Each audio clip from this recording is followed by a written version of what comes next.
नमस्कार, मी निवेदिका वर्षा पाटील। आपण आज राजाराम बापू ब्लड बँक ईश्वरपूर इथे आज जमलेलो आहे।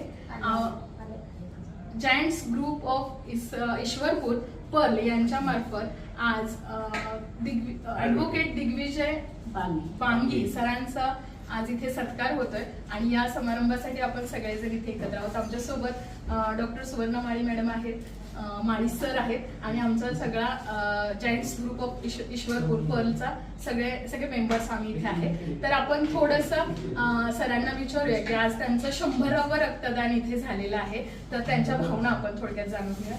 नमस्कार सर। नमस्कार। आम्हाला तुमच्याकडून हे जाणून घ्यायचंय की आज तुमचं 100वे रक्तदान इथे झालंय आणि त्याबद्दल आम्ही तुमचा सत्कार इथे केलेला आहे आणि तुमच्या भावना आता तुमच्या मनात काय चाललंय ते आम्हाला ऐकायचं।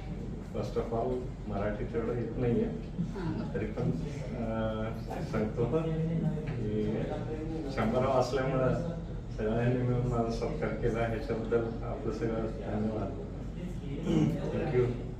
आणि दर 3 महिन्यांनी जर रक्तदान केलं तर काही BP आणि शुगरचे जेवढे प्रॉब्लेम असतात ते काय जवळ येत नाहीत, तरी पण अवॉइड करू शकतो आणि हे एनर्जेटिक वाटतं आणि हे काही हे असल्यामुळं ब्लड दिल्यामुळं आम्हाला फ्रेश ब्लड 24 तासात पण येते, पण सगळ्यांच्या मनात एक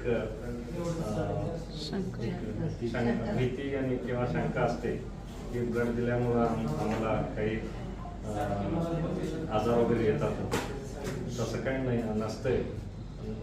जर अर्ली एजमध्ये जर तुम्ही ब्लड डोनेशन करायला चालू केलं तर फार बरं होईल। म्हणजे खूप जणांना त्याच्यामध्ये म्हणजे एकदा ब्लड डोनेट दिला की चौघांना त्याचा फायदा होतो। त्यामुळं जास्तीत जास्त ब्लड द्यावं, काही वर्षातनं 3दा तर द्यावं।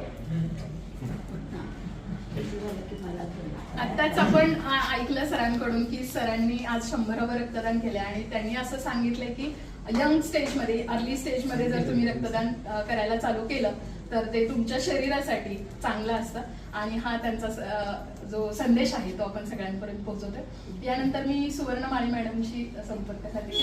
आमच्या जायंट्स तर्फे त्यांनी सरांचं मी सांगू इच्छिते की दिग्विजय हा माझा मुलगाच आहे, माझ्या बहिणीचा मुलगा म्हणजे माझा मुलगा आहे आणि तो करत होता रक्तदान।